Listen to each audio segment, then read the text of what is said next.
we on, are we? Right. So, speaking about fucking before I introduce What you, a start. fucking croissants. Croissants. So, right, I'm from Banff, right, and there was a couple of bakers around Banff when I was growing up. The best ones was there was Seafield Bakery on Seafield Street, and then they shut down. And there was a Hame Bakery, right, or the Home Bakery. So if you're out on a Friday night in Banff and the club shuts at 1, the baker's opens, right? Nice. So it's Banff, there's not like a Yeah. lot. I got 10 chicken birdies, I want 9 fucking butteries, I get 12 fucking bottles of Stovies, and 8 pints of Murray Cup, right? Now, there's a fancy piece for Banff, right? And that came for used cat. There's a fancy piece, it's like a diamond-shaped thing with pink icing and jam in the middle. So that's what we call an aeroplane, right? So I've never heard it. That sounds like a French fancy to me. well, you could count that, right? Okay. So it's an aeroplane in Banff, right? Right. And I can't give it that name. I've never questioned it my whole life. It's a fucking aeroplane. So I'm out the army and I've been home for a while, and I'm working down on a quayside at Aberdeen. I was doing flooring. I was putting flaring into the boats, and I was like, oh, fucking fancy a baker's there. I'm on my fucking boiler suit, out to the fucking quayside, into the baker's, heaving the workies, right? Boys fucking out the door. I says, can I get a fucking a Brady and a mentioning and party? Can I get an aeroplane on that? A fucking aeroplane! Have you heard this in the sun? And I was like, I've done something wrong here, like. And the boy, fucking aeroplane! I was like, fucking hell. That's a fucking envelope, my laddie. I was like, An an envelope? envelope? I was like, what? It's a fucking airplane to me. Oh, is it like a pastry? Aye, Like a twisted? that's it, twisted, I know aye. what you mean now. Right, so thanks. But it's because you said envelope, so I can get what you were saying. What the fuck's an A aeroplane? fucking aeroplane. I was like, fucking hell. But I had a week left there, right? So every day I'm going back, it's no, Mr. Air. He's absolutely away on ripped. his holidays. Fucking hell. Natalie, thank you so much for coming on here. No worries. You are... Thank you for having me. Oh, no, honestly, mate. I've been looking forward to this scene because your content it's so fucking relatable. It's real, it's honest, and there's no bullshit with it. You don't hide behind... There's no pish. Nah. And it's nice, it's refreshing, right? But you speak about a lot of stuff I think matters to folk. Yeah. And you're honest. And I'll be honest with you, right? There's not a lot of folk kind of about me, but the bit of content for me that did a mess was when I totally broke down online. It was just coming at the end of COVID, and I'd been through a nightmare. And I broke down, but I was steaming drunk. I spent the night dancing. I was on it, TikTok live in it, and I was like, woo, woo, woo. It's a show. It was a big show. Yeah. A big front. And then the levee broke, and I was like, I'm bracking here. Like, woke up on my fucking stairs, bottle of Jack Daniels in my hand, phone at the bottom of the stairs, and I was like, oh no. And then it comes to you. And then I was like, oh fuck, and the shame and the guilt. Yeah. And then I had in my phone, and I had my finger about to press delete. And I was like, you fucking shite bag. You, Mr. Big fucking speaker, out there helping the world, and you can't even stand and be real. Yeah. And I didn't. I left it, and I was like, Kenneth, Good. fuck it. And that's brave. That's like really brave, because I think the whole sort of view on TikTok, the amount of influencers, I fucking hate that word, and content creators on there that are on there just it's like I can smell shite. I can smell them straight out, and I'm looking going, what a load of bollocks. Like, because they're putting on this front, and for whatever reason they're putting on that front. And it's fake. But a lot of people watching that feed into that fake reality, and then that actually then becomes a crisis in itself, because people are watching people thinking, oh, is that how I'm supposed to be? Or, oh, why am I not like that? Or why do I not have that? And then it's that comparison, thinking that they're then failing because they don't have what these influencers are saying their life's like. When actually in reality, these influencers that you're watching, their lives are not what they portray on social media. Absolutely not. And that's what I try and do. And I've had little wobbles where I've thought, I've seen the amount of videos I've done and I haven't posted them because I've thought, that's fake. Oh, really? Yeah. Really? So Yeah. you recognise yourself? Oh yeah, that's fake. Like if I've got the way TikTok works, if you do TikTok shopping things and you're getting brands coming to you and asking you to promote things, you get a certain amount of time to deliver on that Oh, wow. promise with a brand, and usually it's about 10 days. Mhm. So with ADHD, obviously, I obviously leave it to the 10 days, and Of then I've got course. fucking hundreds of things I need to try on. A mountain of pressure. Exactly. But there's been a few times where I've gone on and I've been trying to give a review on a product, Okay. and I've not been myself. I've had a shit week, or I've had stress with the kids, or I'm nae myself. Okay. And I can feel myself when I'm doing the video putting on an act, Mhm. like what people are wanting to see. And then I'll watch it back, and I'm my own worst critic, so I'll watch it back hundreds of times. And the amount of times I've went, no, I'm not fucking posting that. They can fucking wait for their video, because I'm not myself today. And if I put that up, it just totally goes against my morals and everything I stand for on that. It takes a lot to be like that in yourself. Self-awareness. Mm-hmm. Like knowing, like, I'm not going to fucking bullshit myself just to get a couple of quid or a bit of brand Exactly. equity or whatever, right? Mhm. I mean, we all want to do good. And see folk that think social media is just some, like, nice game. Yes, it's a business. Mhm. People are not online to do nothing. Mhm. We need to... Folk have got bills to pay. Exactly. Okay, I mean, if you want a normal job, just go get a normal job, Exactly. right? But if you're going to put yourself out there, you have to live and breathe it. That takes a lot to be like that. I look back at my early videos, suit and a tie. Hello, my name is Steve, and I'm like, oh fuck me. But that was my apprenticeship. I had to pay my way. I had to figure that shit out. When I came across your content, I was there's a bunch of folk around Grampian that I like. A lot of folk that I think I like. Your sound is fuck. But I don't quite get to see too much of their life. There's the little gimmick, the little bit, the little skit, the little bitty, and then that's it. You share your life. You share your ups, your downs, your guns. I've seen you do shopping videos, Ken. And I actually really, I'm going to be totally honest with you, right? So we're speaking about real. So this week, I'm running my business. I'm speaking to IL companies. I go offshore. This week, I've had my car taken away. I've had to remove all my subscriptions. I've got 60 quid cash in my pocket and pennies in the bank. Now, my business is taking off. And I've read all these stories. Oh, the millionaire who grew his company, and there was that time where he had nothing. And in a little part of my brain, I was like, that wanna be me. I'll manage to do it somehow. Schooled. Yeah. I've had a reality wake up. I'm like, this shit's hard. Some companies don't pay you for 5 months. Yeah. And I'm learning this. It's hard. So when I seen you on there doing your M&S shop, if you could do it, Ken, like budgeted and all, I was like, I love this shit because I'm fucking living on Asda Whoops right now. I'm happy. But there's nothing wrong in that. I was away to say that. Nothing There's, wrong with it. like my upbringing was Asda Whoops. Fuck, Honestly, there we it's so funny you say that, right? Because we actually slag my dad off about Right. this to this day, right? So he has money in the bank, Aye. but he will still go for the Asda Whoops, and that's my mentality. So that's why I'm like that. Aye, so aye. if I can get my shopping under by buying all the yellow sticky Whoops labels, I will. Whereas my husband's like, he doesn't do that, but it's because of your difference in your upbringing. I think so. So he's never gone a week in his house with his mum and dad where there's literally nothing in the cupboards Aye. and you're scraping. And I have. So if I can save money, even though I've got, say, £100 for the weekly shop, right? If I can get a weekly shop for 50 quid, I'll fucking do 100%. it. Aye, aye. Whereas Mark's like, £100 spend it. And I'm like, but you could have saved that 50 quid. Oh man. Like, It's mad. That's another thing in that.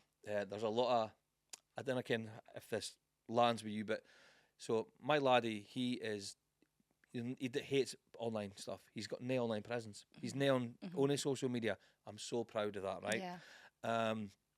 But I noticed my ADHD and my like I'm so proud, and I could see his discomfort, and I was like, what an arsehole I'm being. He doesn't want to be in the camera. So I was like, one day years ago, I deleted it, and he went, Dad, you don't need to delete it. And I went, I do. Because I'm your parent. even though you're up and you're old, I don't want you to be uncomfortable. Yeah. And I've noticed that you're respectful of your husband. Mhm. And I was like, I like that. Yeah.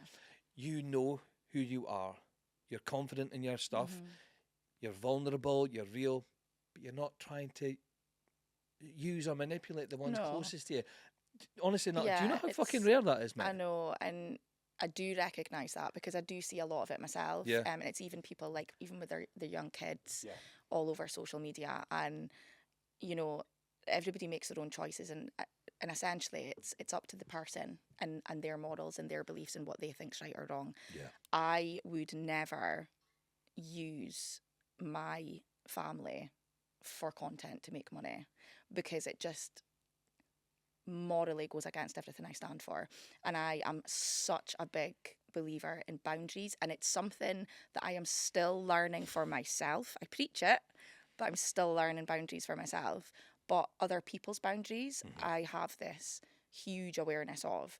And my husband is the same as your son. He has no social media presence. He used to have like your Facebook and things like that years and years ago, but he never really used it. He's never really, he uses it to watch like YouTube shorts and all that shit. That's and, MI. Yeah, but he's not got any presence on there.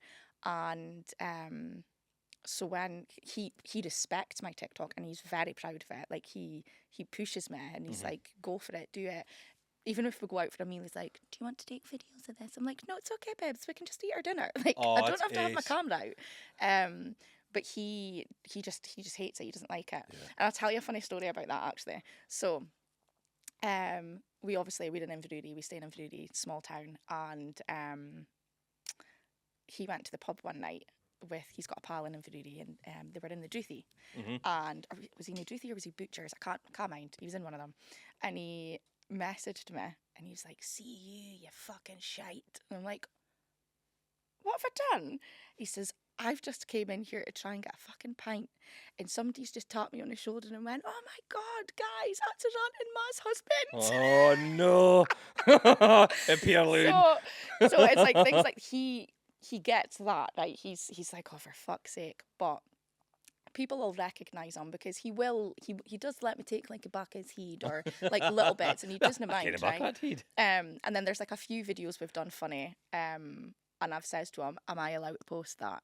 And he's like, yeah, that's fine. But I would never post it without asking him first, because that's his rights.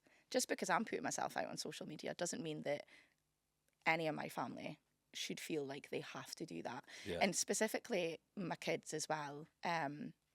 I was one of these mums, like I would put things on Facebook, like my photos and stuff. I barely do that.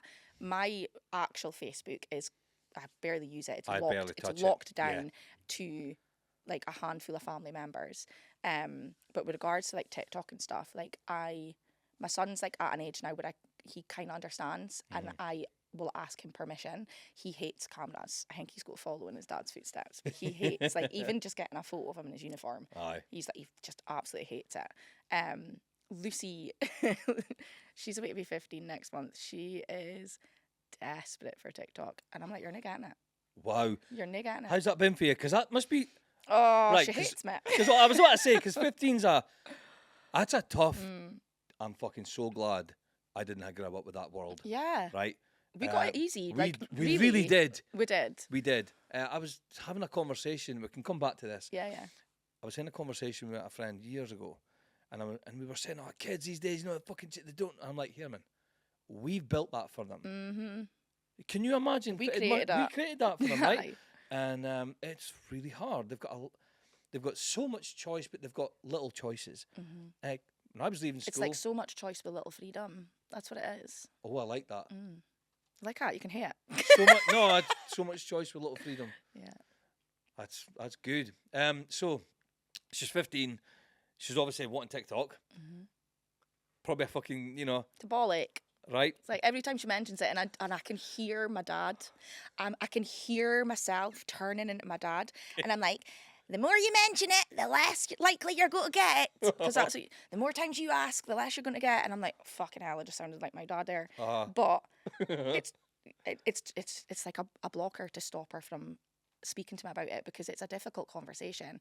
Now, she has said, oh, well, you're all over I was it. about to say, because like you're on it, obviously. I'm a 35-year-old grown-ass woman and I can keep myself safe. You're 15 years old. She's also autistic, which she doesn't mind me saying.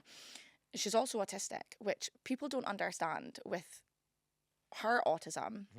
She's 15, but emotionally, the maturity of her is probably like a 9-10-year-old. Yeah. She doesn't, and it's so obvious to us because she's so childlike and in comparison to her peers. And that for me is enough reason for her not to be on it. Because, Absolutely. I mean, I don't want her on it because I doom scroll, right? You doom scroll. Of course we do. Right? But her brain, she hates it when I go into this because she's like, oh, whatever. But her brain is not fully developed yet. Mine is. I fucked it already. So I'm trying to save hers, do you know? So her brain's not fully developed. So the more shit she's scrolling and all of these opinions and shit online that people are pushing from these influencers, from the government, all of this shit, that's all going into her brain. She's soaking it all up. And that will then have an impact on how she thinks or what she believes, what she thinks is the world. And I want her to be able to make her own decision on things and not be influenced by the shit that she's doom scrolling on her phone. This is super interesting. Let me tell you. Let me ask you if this feels real or relatable, right? So, I'm pretty self-aware. I think I know who I am, and I like the person I have become, and I am continue to become. But I'm a work in progress. There's a lot of shit under the bonnet here, and I'm always trying to tinker and fix things in my life. And that came far. This belief came from that I didn't like small talk. Daddy, small talk. I'm no time for small talk. And it was just this thing. It kept coming up, right? And it felt real and it made sense. I like depth. I like real, like blah. And I came why that was there. And yesterday, I'm watching a great speaker that I liked. He really helped me, a guy called Simon Sinek. He speaks about communication and clarity. But he's got this guy on. He's from South Africa. Noah Taylor. Great man. Great person. Speaks about really... He really holds space for something that he's got a softness to him that I like. And he's funny. And Simon Sinek, who's a global TED fucking speaker, massive deal.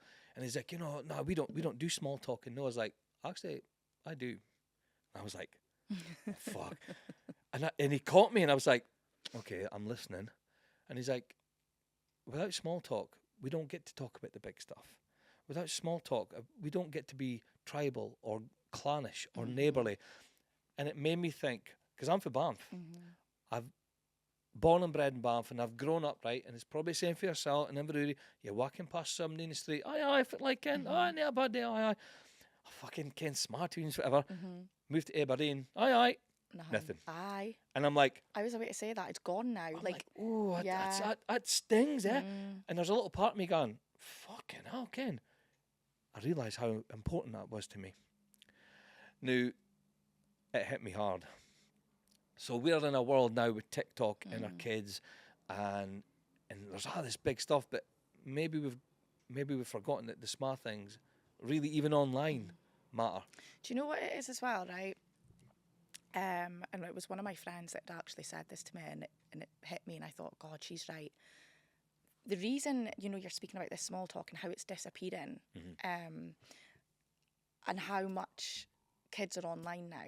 Good. Everything is so accessible now to what it was back in our day, but it's so accessible, and you don't, you can order something at a click of a button. You can get something at a click of a button. You can get an answer to something at a click of a button within seconds. So children these days, they don't have patience, and that's why they don't want the small talk, because they get access to stuff straight away, that if they don't have the patience to wait for something to load or wait for somebody to call them back, or because of the way that society is now. And that's all down to social media. It's all down to the internet and it's convenience, isn't it? We were the generation of having to sit and wait 10 minutes for your AOL to load for you to get a connection. Ping, ping. You're like, oh, I'm on MSN. You run home to MSN. You take your dad in another room trying to phone somebody. Get off the fucking phone. Oh, get off the internet. I think I made 6 phone calls from my house phone My dad was like, fucking Nate, I got that fucking phone. Dad, can I phone my blonde? Nah, go and see her. Remember, you used to be able to phone after 6 o'clock for an hour An free. hour free, You aye. had to hang up to phone back. Oh my God, that was so good.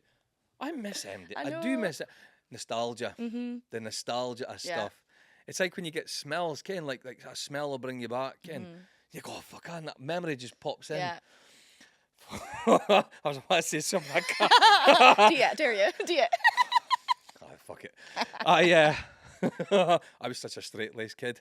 Okay. I was growing up, right? So, fuck's sake, Steve, I'm gonna fucking kill someone. I tell you. So, my mum and dad. Mind your son's watching. It's weird, right? So I'm gonna blame my mum for this. I'm sorry. I don't kind of this is real, but Ken, like, so when women are pregnant, right, you get the weird cravings. So, my mum, right. So this story ties in, right. So my mum apparently had a craving for fryer lighters, right. Wow. Weird, right? Okay. And I came why. It is what it is, right? So she said, like, I would be marking the fire, and Ken, like, it's not, I couldn't get ahead of the smell enough, Ken. Like, some mums are like Lenore, Ken, like whatever it is, right? And I was like, all right, mum, okay. And she's like, I says, don't even fucking tell me you would lick up fire. Like, she's like, just a couple of times. I'm like, Mum! I was like, are you fucking joking? So anyway, never thought about that story for decades, right? And I was hearing a fucking yap about something that I did when I was a bairn. Not my proudest moment. I reckon why. I used to say, I reckon why, but I just love the smell of petrol, eh? Love the smell of petrol. Go past a petrol station, get, fine, so we'd nicked a moped, right? We were fucking Harley Rocket laddies. We'd nicked a moped. I used my pocket money to get petrol to fill a moped up, right, for a weekend. Right, I'll get my paper money. I'll fucking fill up, right? Up and about. My mum and dad went out. All the boys are at home. I'm like, I like the smell of petrol. I'm in the garage. Oh no. Oh no. I'm in the garage. I'm going, oh, this is fine. This. I'm like, next thing you can, I'm gone. I never done anything in my life. I didn't even smoke when I was a bairn. Yeah. Holy fuck. I can mine is my arm turned into like a scythe and I'm chopping down fucking my dad's cement mixer and I was chopping it off. Oh no. See my sister, I was chopped her in half. I'm just hallucinating. This is mental, right? See my next door neighbour now. My pal, Steph, again, you're going to see us. Her dad, she's like, I fucking mind that weekend. My dad often would speak about that fucking night. Next door neighbours, my sister had freaked out. Something wrong with Steve. Next door neighbour. How old were you? I was like 12. Oh my right? God. Oh, honestly, a little bastard. So, and I was in this thing, next thing, and it just happened so quick, and I came out it, and I was like, I panicked. I was like, oh, I'm sorry. Oh, shit. Mum's like, fucking little bastard. My dad's like, sit down. So, I don't even care how I got onto this. It was because we were speaking about smells. Smells, the nostalgia and stuff like that. And I just... So now when you smell petrol, it brings you right back. It brings me right back to that. But like, there's so many... I didn't even care what far I was going with this, Natalie. I'm sorry. It's like when I smell a smell of shite, it brings me right back to my ex. It's the same thing. Saved by the bell. They're like, you're a fucking... You are mental. Right, let's go into ADHD shit. Right? Yeah. Because I struggle with it. We kind of yapped a bit of Sephora, a bit of online. It's not a superpower. No, it's not. It's fucking torture. It's horrific. It is torture. It fucks me off no end when I hear people saying it. And I've had people say it to my children who are also neurodivergent. And I've actually called them straight out in front of my kids and been like, don't fucking call it that in front of them because it's not a superpower to them. It's not. And that's one of my bugbears. Karate chopping abdies, is it? It explains so much about my past, my career, things that have happened in my career. Yeah. You mentioned boundaries. So I had terrible boundaries. I had no boundaries. I was a chronic people pleaser, and I discovered a year and a half ago that I was a codependent. And I was shown this book, and I was like, ego. I'm not codependent. I'm healed. I've done all my PTSD. Nah. Ego's going, nah. Yeah. Fucking 2 pages. I'm like, oh, fuck, I'm codependent. That's me. Motherfucker. Yeah. So I went and got therapy and stuff, and it changed my fucking life. But and I did childhood therapy. Yeah. That really helped. But there's just this little bit left. That's my entire life, which is I have to force myself to go to sleep. Same. I mean, like, I am shattered and my head's in the pillow, and I'm like, you can't sleep. I'm like, I've got shit I need to do. Do you do the same as me? Like I've been like that the last few weeks. I've hardly had any sleep, and it comes in waves. And Do you crash? yeah, big time. And when you big crash, time. you're But it's like, you are but out. that's what's been misdiagnosed throughout my entire life is depression. Okay. Because the crash was like, I've been treated for depression and they're giving me antidepressants, and I'm like, the drugs ain't fucking working. Aye. Like, it's That's it, not the working. verb, innit? The drugs do not They work, don't people. work. But they were like, oh, you're depressed, and they used to put it down to, oh, you know, you have had a lot going through your life, you know, childhood trauma. But it never made sense to me because I didn't feel depressed. I never felt sad. I wasn't sitting like waking up every morning being like, oh my God, I want to die. Like I wasn't like that. But that's what people could see. And they never really saw like what you're saying, like the sleeping, and it's so easily misdiagnosed ADHD and depression because all the symptoms are very similar. Like not sleeping, like the erraticness of it, the ups, the downs, the eating habits. It's all very, very similar. So it's actually really common that it gets misdiagnosed as depression. And that's how I was diagnosed my entire life, with depression. And I'm like, I'm not fucking depressed. I'm really happy. Look at me. Listen, Linda. Listen, Linda. Right. The symptoms and all that stuff, and folk and they diagnose all this shit, right? What is your experience of it? What's it like for you? What's your ADHD like for you? Because I could say, I get you, I totally get it. And you could Everyone's different. So, Everyone's how different. is it for you? I really cannot do normal day-to-day things. And how do you mean? So dishes, bins, appointments, any like, see these adult day-to-day things that are so easy for my husband, who's the most neurotypical fucker you will ever meet in your life, and it infuriates me because I constantly look at him and go, I wish I was like you. But that's probably why you work so well. You know, because he picks up all slack. Do you know there's a running joke that Mark's not actually my husband, he's my caterer, and he should get a caterer's allowance. Oh, Mark, big love, mate. I'm thinking of you, pal. I went away to Thailand in February for my friend's wedding, and I was away for like over 2 weeks, and I was getting really emotional, upset about leaving everyone, and like, you go to manage, and Mark was like, "For you fucking speaking about this has got to be a break for me. I'd hate to care for you for the next 2 weeks." Fuck's sake. It is though. It's so like you've got a lot of stuff like with the high energy is great, right? Oh yeah. Because so. But that comes in bursts, and you don't know when it's coming, right? So.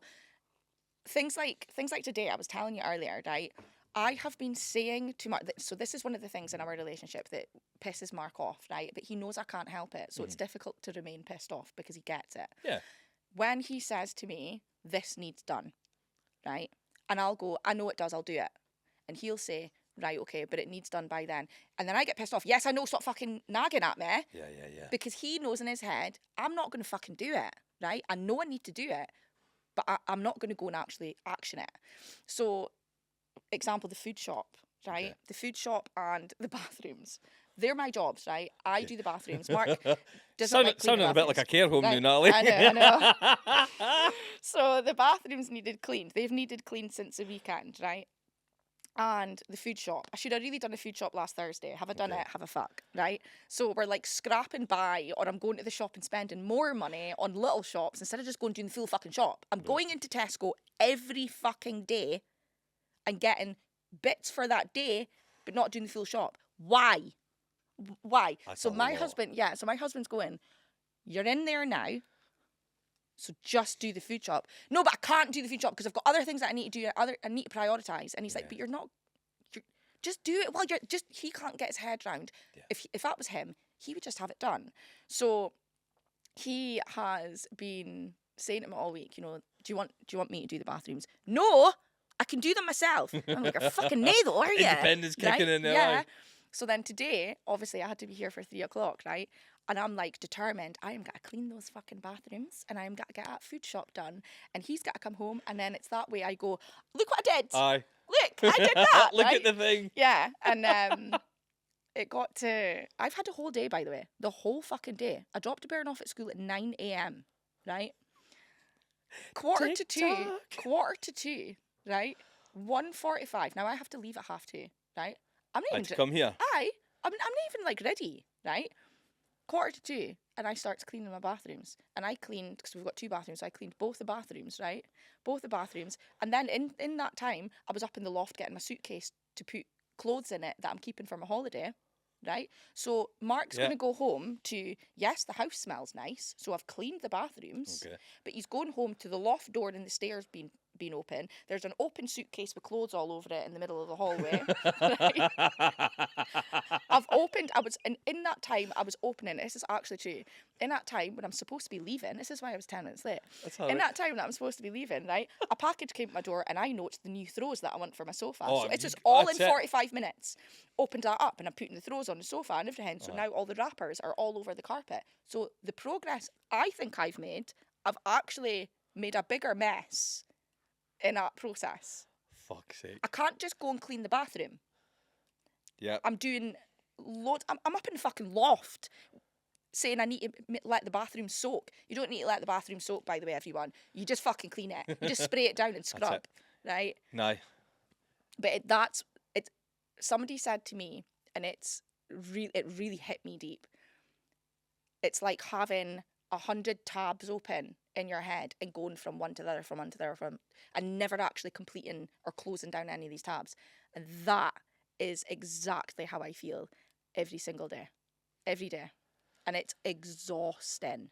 And then the self, like the shame and stuff that comes with it, you know, like, so if it's things that I have to do for my kids, if I've got to book an appointment for them, or if I've got to pay the school for a school trip and I haven't done it, and then the kids come at me and say, "Mum, remember, you need to do that," and then I'm like, fuck, and then you feel like a shit mum because you remembered at 9 o'clock, you had every good intention to do it at 9 o'clock, but somebody came at the door.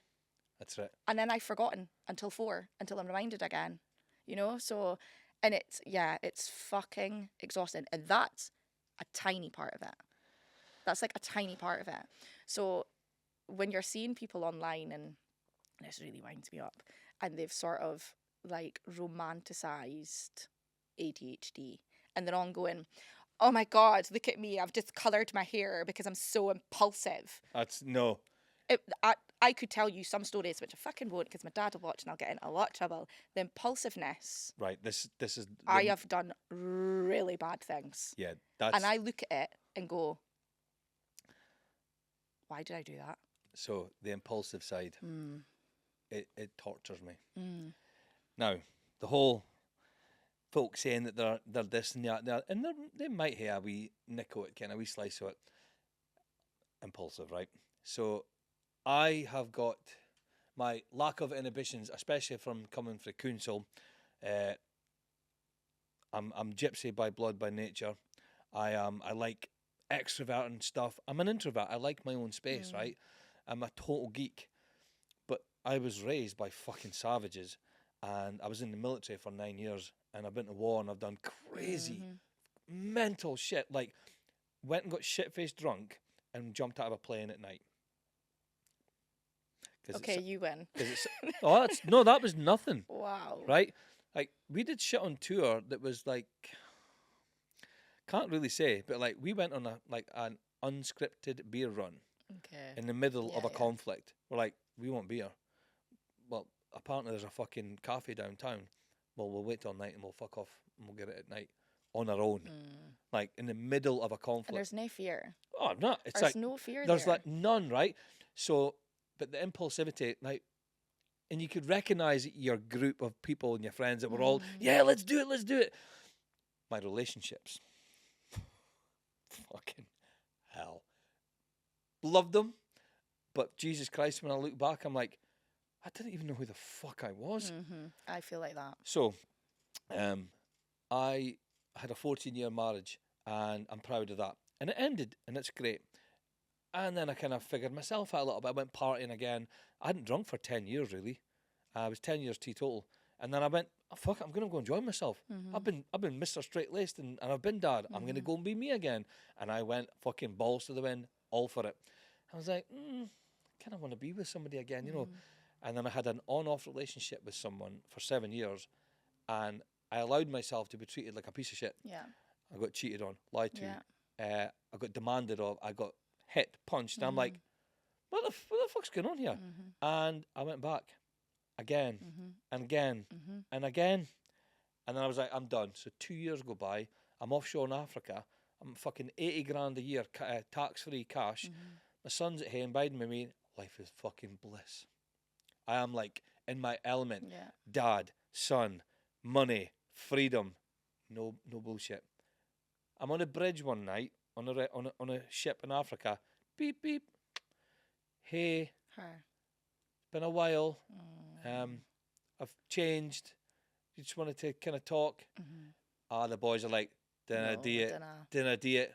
Dinner do it. You did it. I did it. I knew you were going to say that. You fucking did it.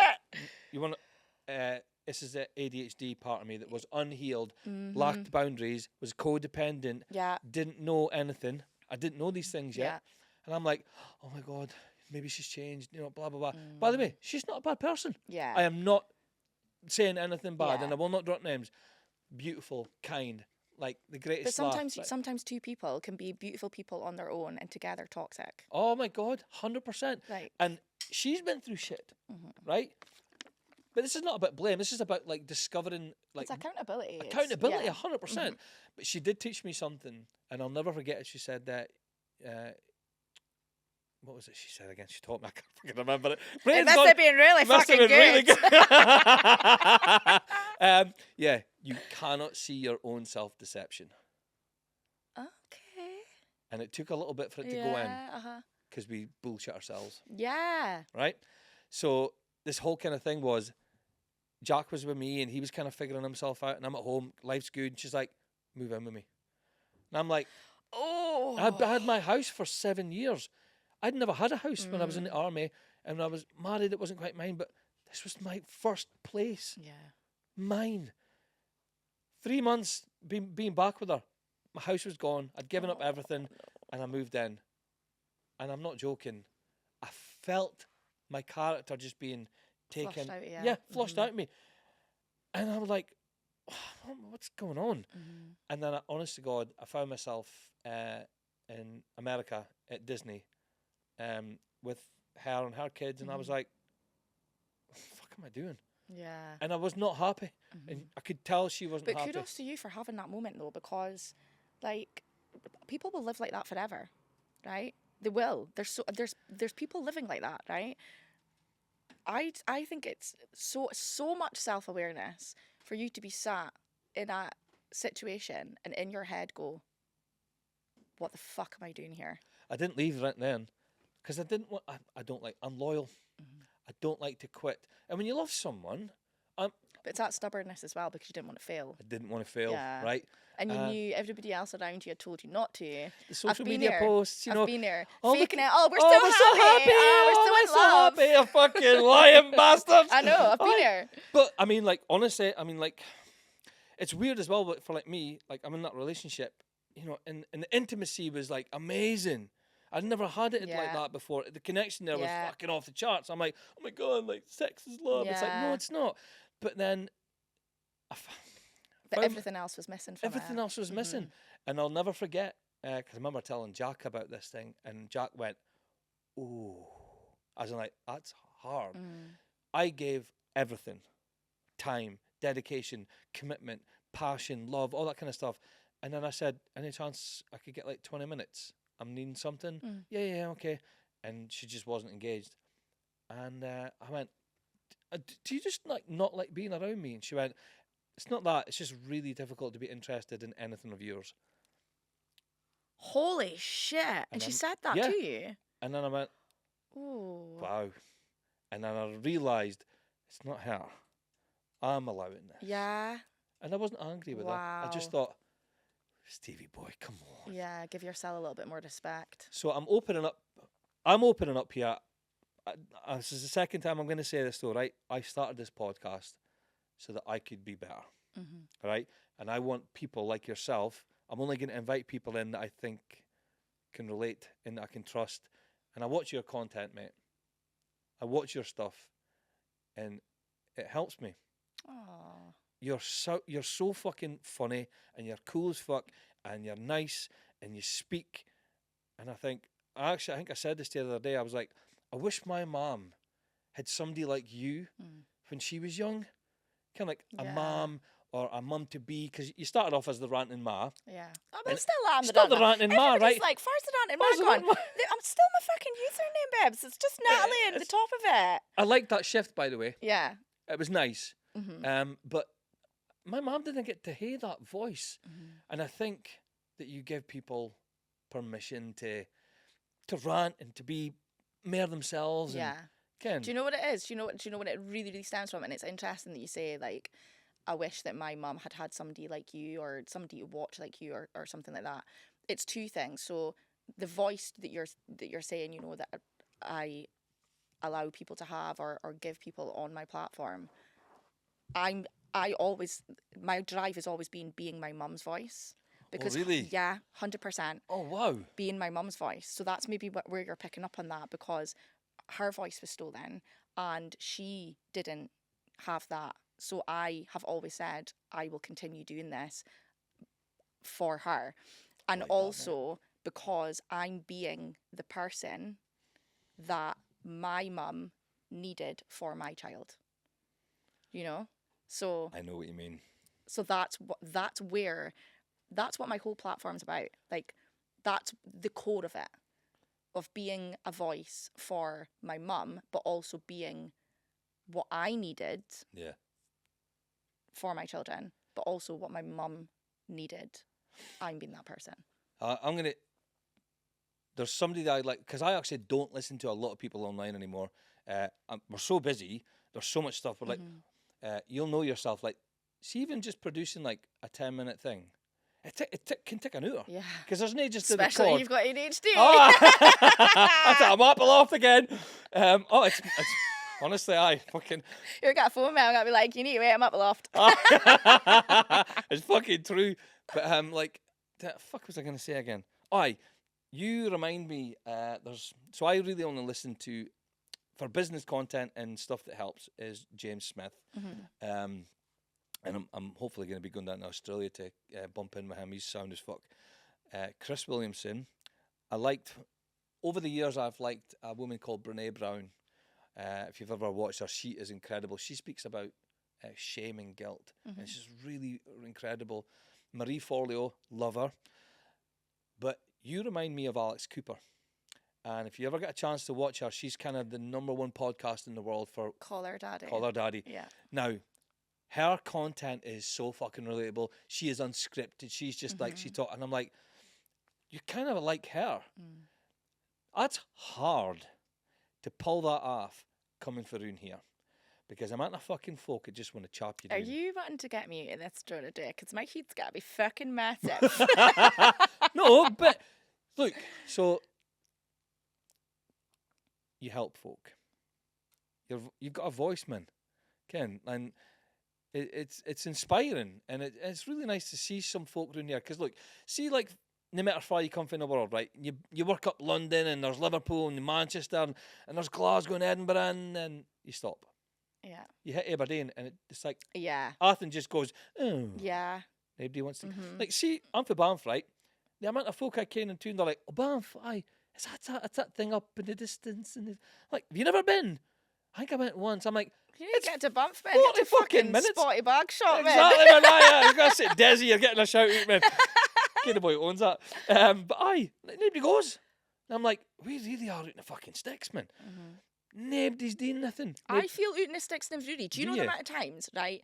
I'll be out in Aberdeen, I'll be out in town, and I'll be with my pals, and I'll bump in, like, I'll get introduced to their pals or whatever, right? And we'll be sitting having a drink, and they'll be like, oh, where are you from? I says, well, I live in Inverurie. Oh, how'd you get home? How'd you get home for here? The same way as you, in a fucking taxi. Like, what is wrong with people? It's Inverurie is 20 minutes away. Right? 20 minutes away. The amount of people that say that to me, like, they'll look at a time and it'll be like past midnight, as if I'm like fucking Cinderella, and they'll be like looking at a time like, how are you getting home? I'll phone a taxi. Aye, like, it's mental. It's mental. It is crazy. So, if it's on a horizon for you, what do you want to do?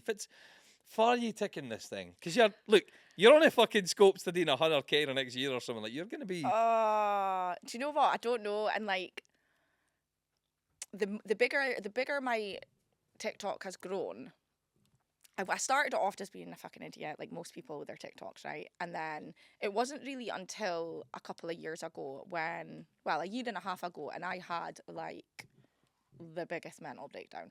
Oh, And really? massive. How long ago was this? Like a year and a half ago. Okay. Like biggest mental breakdown. I was separated from my husband. I was in and out of really, really toxic relationships.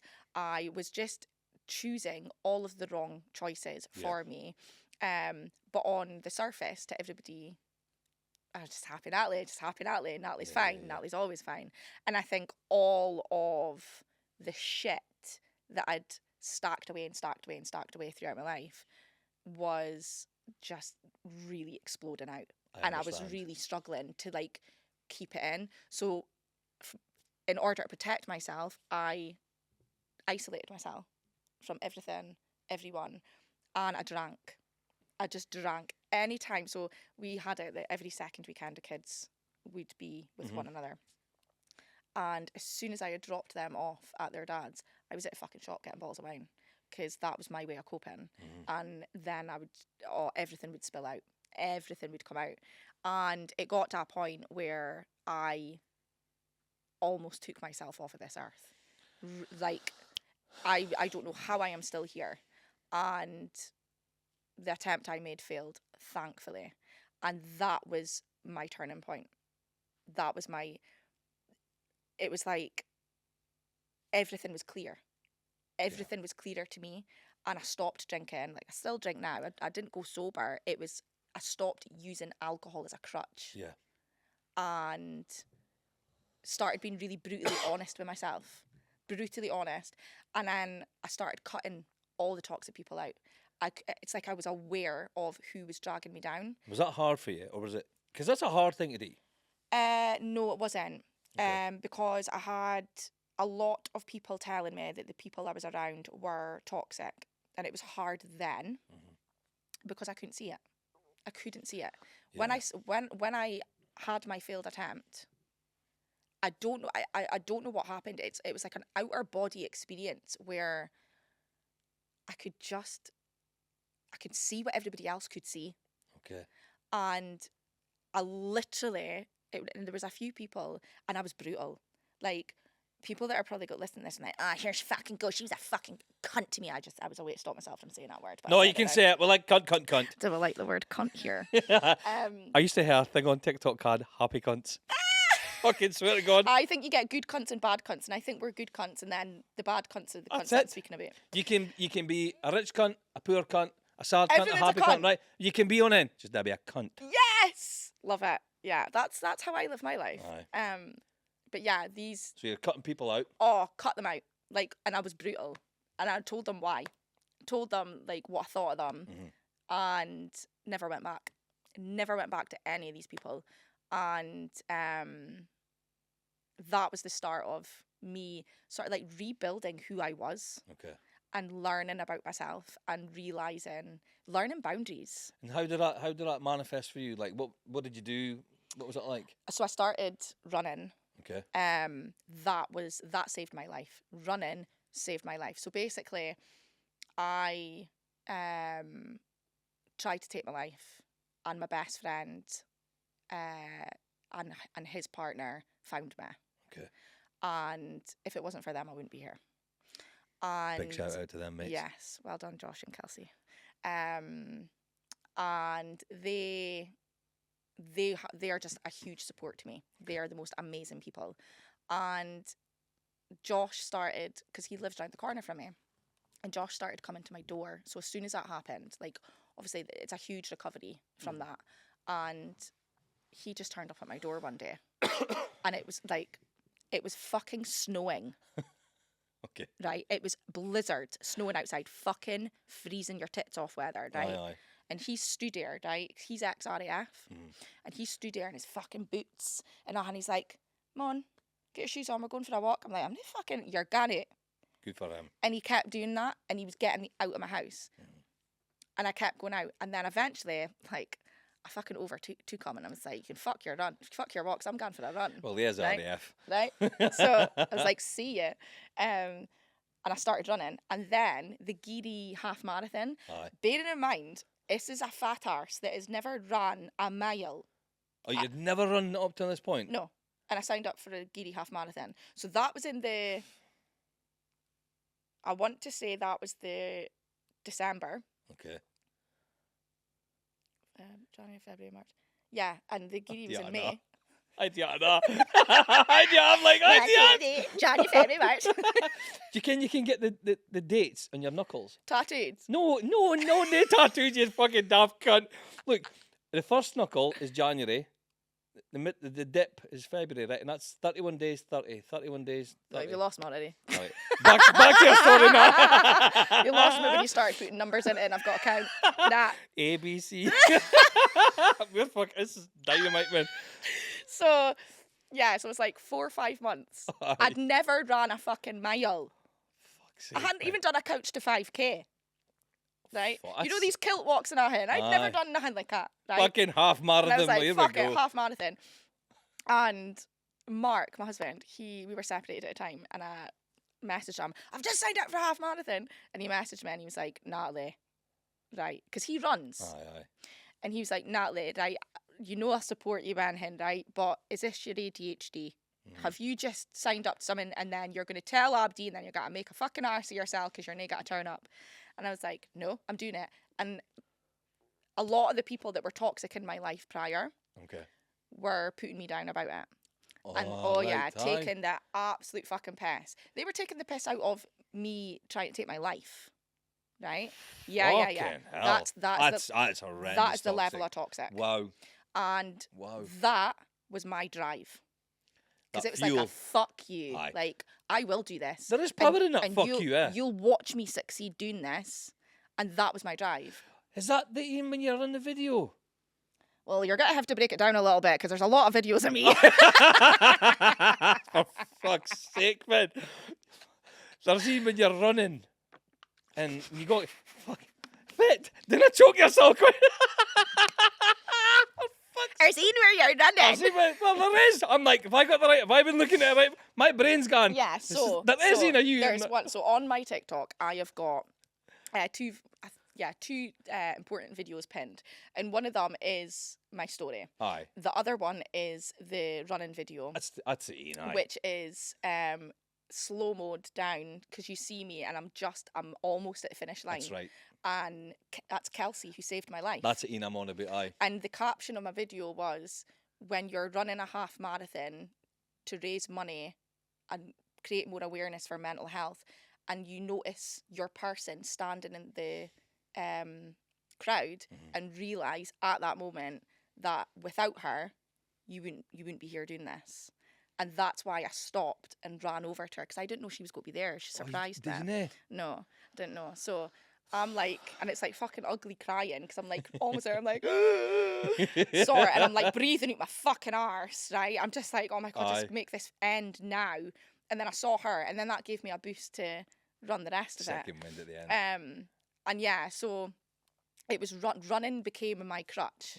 So I replaced alcohol with running, and because I'd signed up for a half marathon, I could have just gone runs every week, but there was nothing holding me accountable. There was nothing forcing me to go out for runs every week. And when I signed up for that half marathon, I had to run, I had to train, and I couldn't drink because I couldn't just drink on a Wednesday night and then get up and do a fucking 12k run the next day because I wouldn't manage. So it stopped me. It took the drink away from me because I had focus on the run.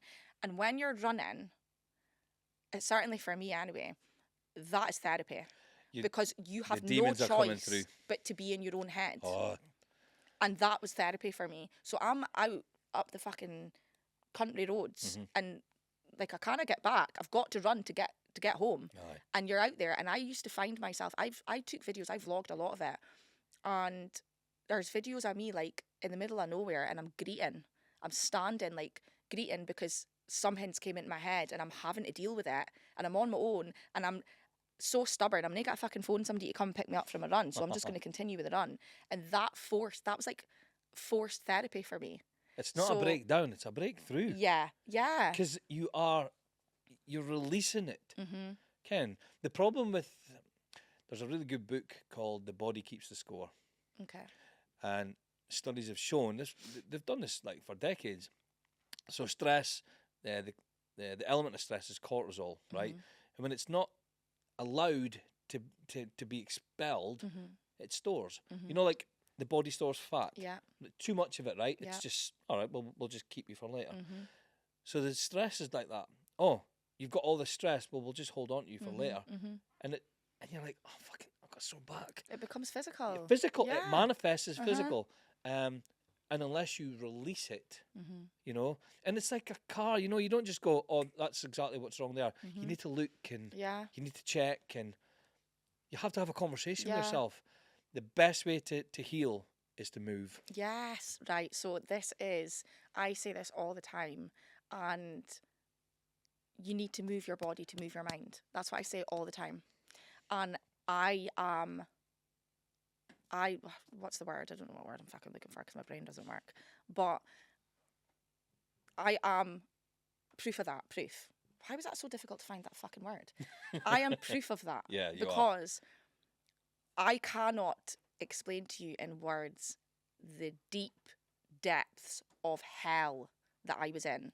I mean, obviously, you have to be there before you then make an attempt at your life. Give it a go. And honestly, like you're talking about the physical pain, the mental pain, and the biggest thing about it that a lot of people fail to understand is, I didn't want to die. Yeah. So people think that it's selfish and that you're taking yourself off of earth. People who do that, I didn't want to die. I was scared of dying, terrified of dying, but I was more scared of living with that pain than I was dying. And that's why I did it. And it made me think of so many others. That's why I speak about it, because there's so many others that'll feel like that people just don't want to be in pain. The physical, the mental pain, they don't want to be in pain. And it also gave me a much better understanding of mental health when I went through that. Okay. Because I lost my mum to suicide. And for 30 years of my life, I fucking hated her. I hated her. I mean, like, people could barely mention her name in front of me without venom coming out of my mouth, right? And see, when I did it, I'm not, like, again, it was like an outer body experience. Literally, as soon as I came out of that, instantly forgave my mum because I got it. She didn't want to die. She just didn't want to be in pain. Yeah. And then going back to like the running, and that became my therapy, and moving your body more to move your mind, that needs educated. Yes. That needs educated from a very, very young age, because if people were more aware of that and understood that you have to exercise your brain just as much as your body. There's so much emphasis on how you look and your physical appearance and your weight and what you put in your body, but it all affects your mind. You have to do work on your mind, and it all works together. Mm-hmm. I think social media and schools are all, they do these classes where they teach you what's healthy foods and what's not healthy foods.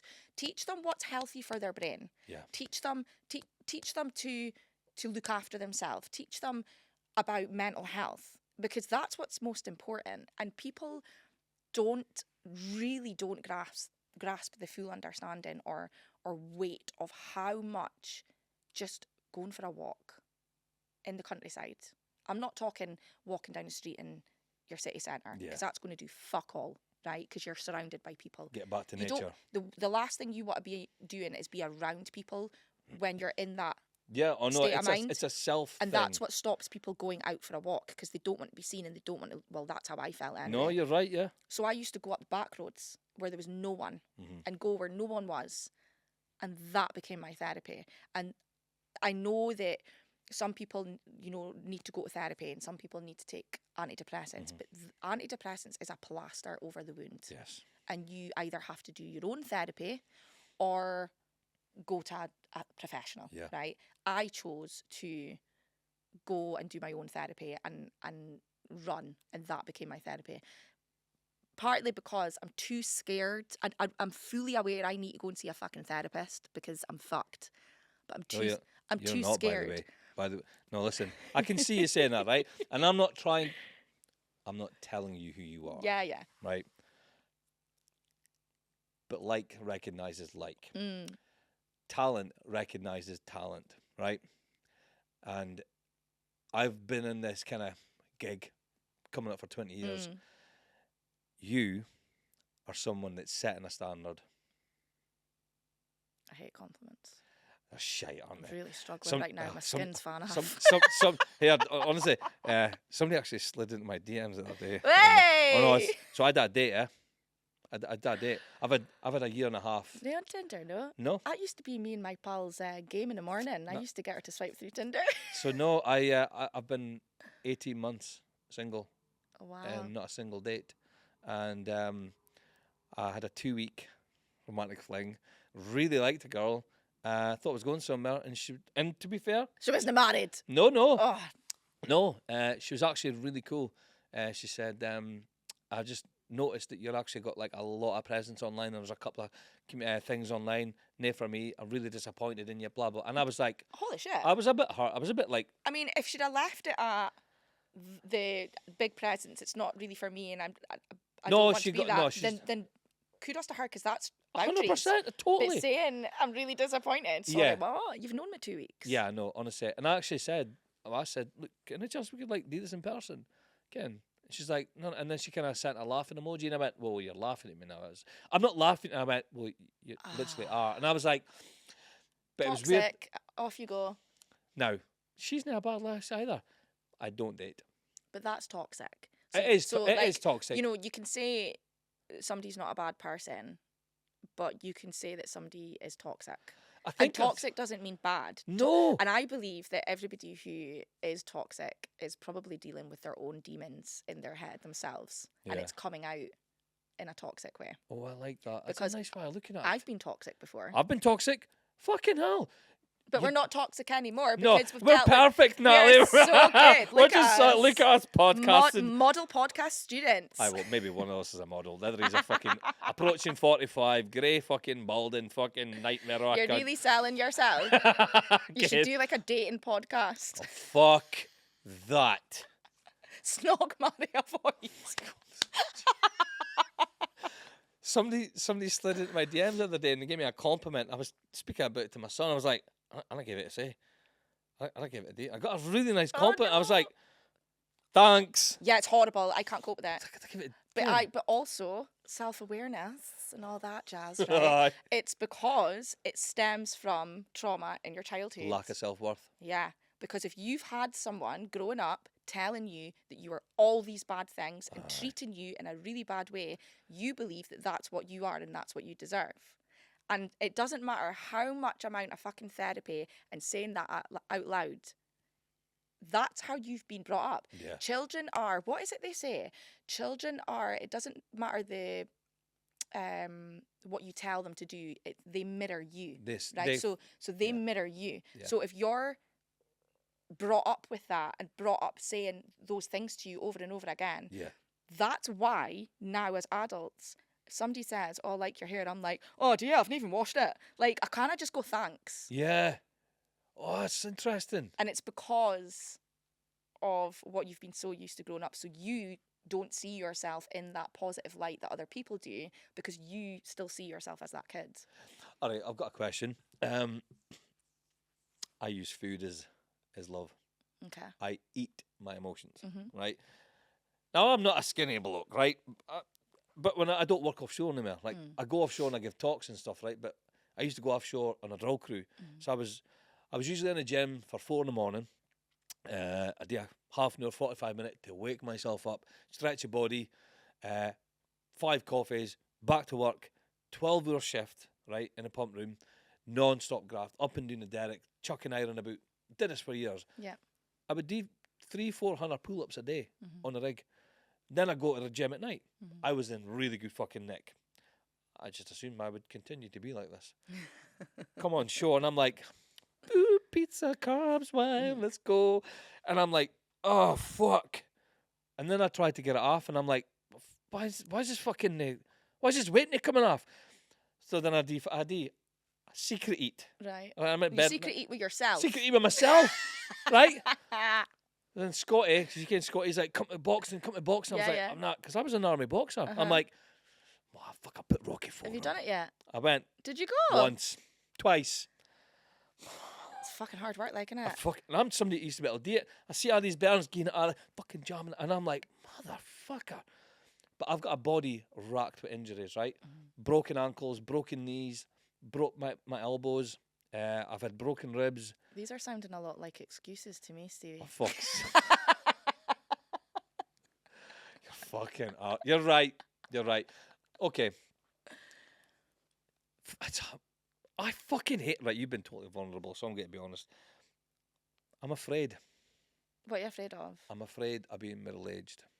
Okay. I'm afraid of being. I'm 45 in August, and there's a bunch of good stuff I'm out. Like business is good, and I guess I'm afraid of growing. It's like men are supposed to be. Or I assume that men are supposed to be like married, settle down, and like and it's like. So that's where the fear is coming from with you, right? So A little bit. I have a couple of friends like this as well, right? And this is what I said to them, right? So I'm going to say it to you as well, okay? So It's turned into a therapy session. maybe this is the route I'm going down. Maybe I need to be a therapist. There you go, eh? No, Come on then. I'd be too fucking honest. No.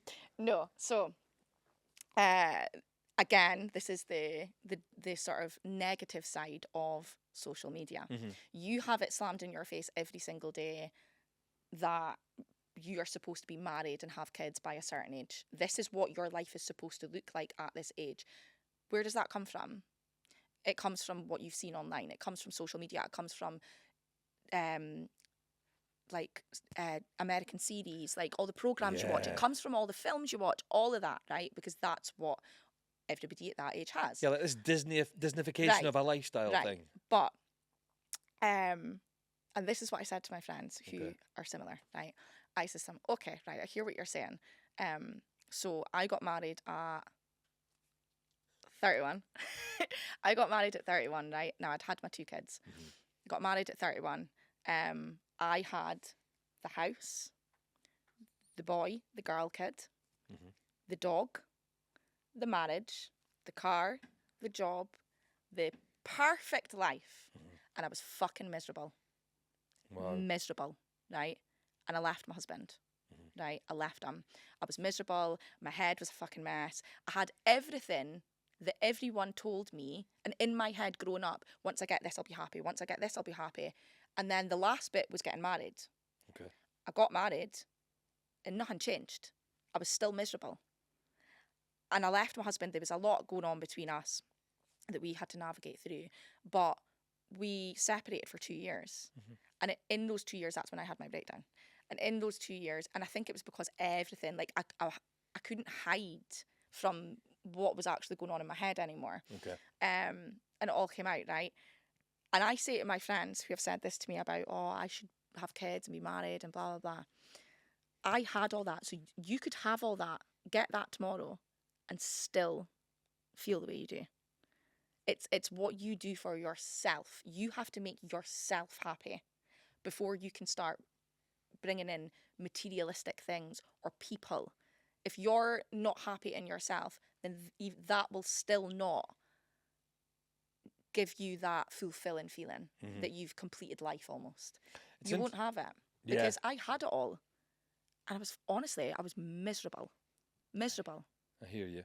So you don't, that's not necessarily what you need. And it's like you're chasing something that won't complete Steve. No, I like that. That won't complete. Oh, I like that. I guess for men anyway, like I used to be. I had a 6-pack once for about 2 weeks when I was an army boxer. Never do it again because it is horrendously miserable. You can't eat fuck all. I like food. I like wine. I like time with friends and family. I like to be. You like to live. I like to live, right? Yeah. And I've fucking earned it as well. Fucking 4 tours of duty and been a dad, and I am a dad. I've done that stuff, and I guess I had a 14-year marriage, and I don't look at that as a failure. I look at that as 14 years, and people change. And then I had a 7-year on-off relationship where I discovered a lot about myself. And then I've had a year and a half of figuring out me. And I have. And I'm growing the business and I'm doing my ventures and it's great. But I found myself, maybe it's just vanity, I don't know, but I found myself looking online at like my hair went, kind of big, thick grey hair, and I just went. I was like, that's a little bit of my identity. It's kind of gone. Yeah. Maybe I do wear the hat a lot. I like my hats, but maybe I do wear it as a crux. And then I'm like, I want to get my teeth done. I'm like, but am I one of that boys that goes to Turkey and does that? And I'm like, what is this thing I'm looking for? So then I write a book and I do a TED talk and it's just a series of stuff. But there's also, just to touch on what you just said there about your hair and your teeth, right? It's okay to feel like that. It is okay to feel like that because that is part of you, right? Is. And anybody who says I don't think that's vanity at all. It's part of your identity, right? I'm a woman. If my hair started falling out, I'd be miserable. Yeah. Because it's a part of you. Yes, it's your self-esteem. It's how you feel about yourself. It's part of you. Thank you. So thanks. it's no different to a man. And also, and the reason why I understand that fully as well is because my husband had a hair transplant.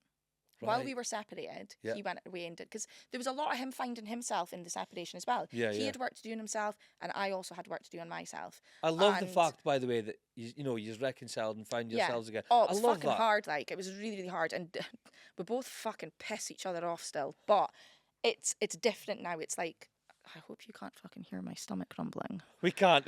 Because it's really rumbling. I was like, that's going to sound like a fucking fart, and it's not. It's my I do it all the stomach. time, don't worry. So I love how real you are, you race.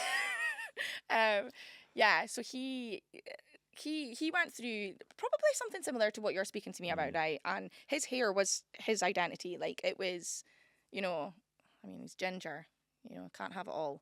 But he lost his hair. And I remember the day that we shaved it off. Okay. Because it was like becoming like loose in the wind, sort of. That's wind what in I the was willows. like. And I was like, that's just not a vibe, Mark. Aye. But you did it before we got married. And I was like, you could have waited. Like, I'm now marrying somebody with a baldy head. Aye.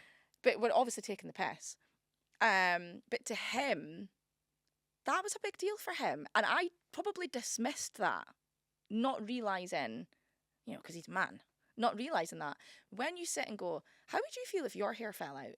What would that do to you? If you woke up tomorrow and you had no hair, I wouldn't leave the fucking house.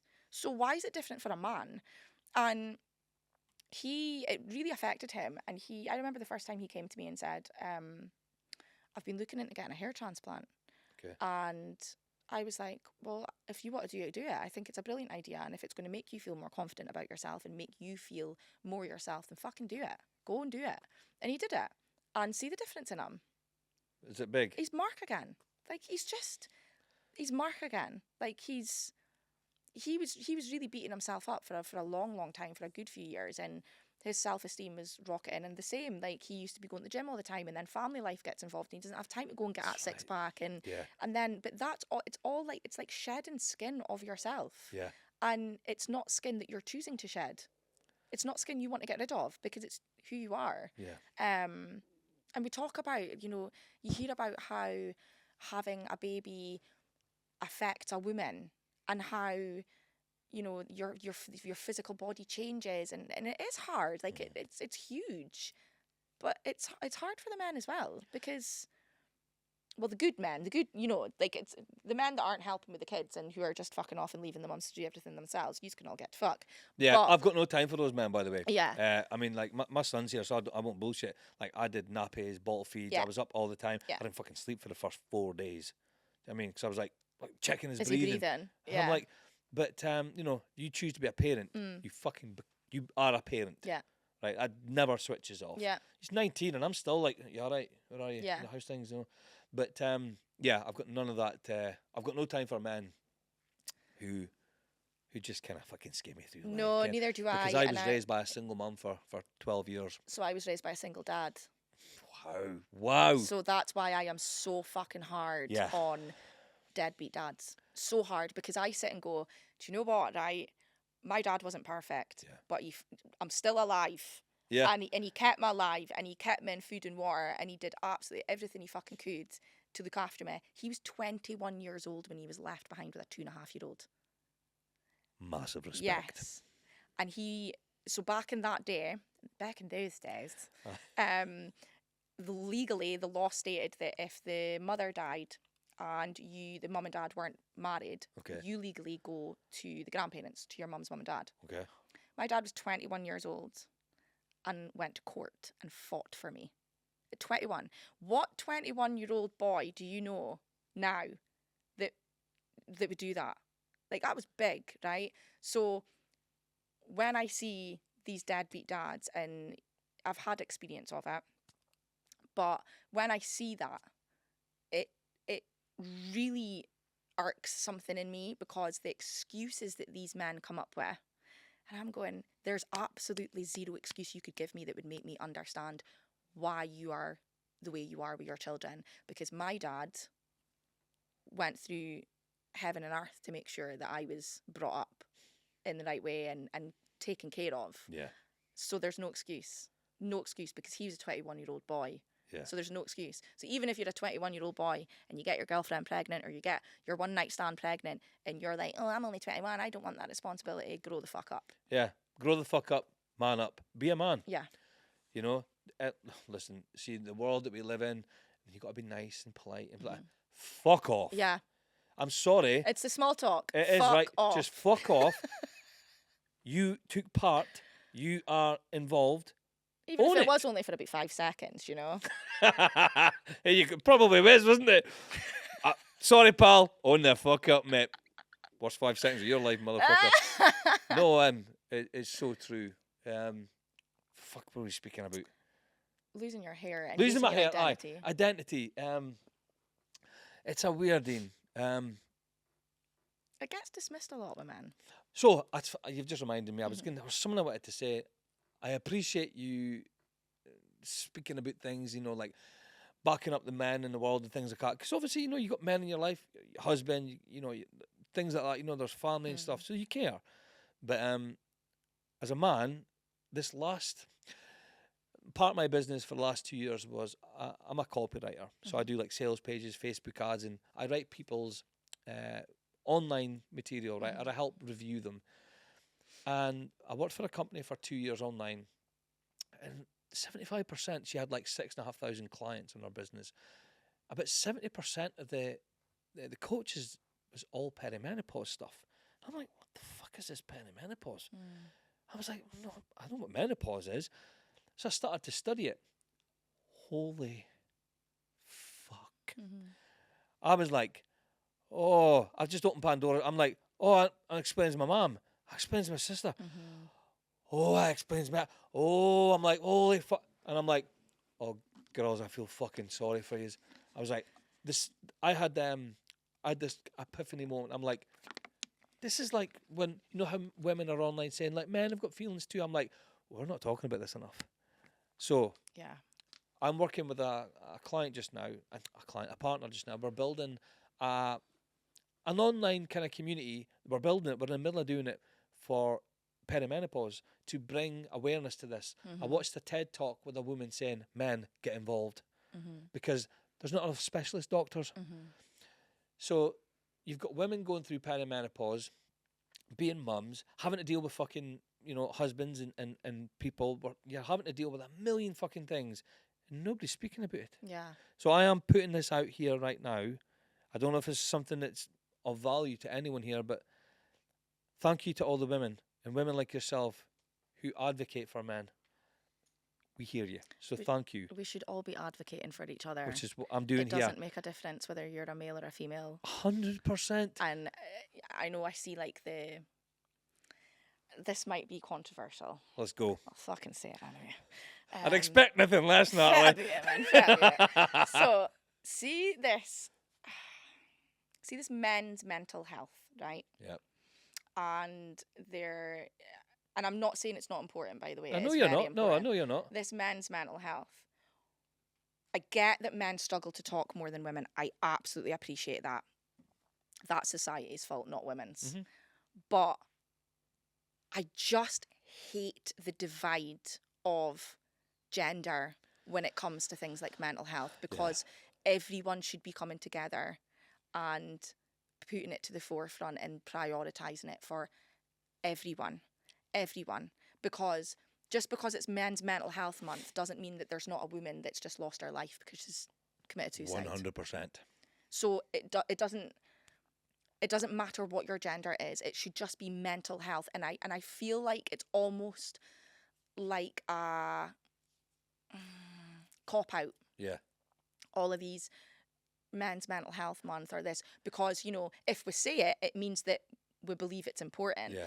No. It's an everyday thing. Yeah. And I think that gender shouldn't come into it. No.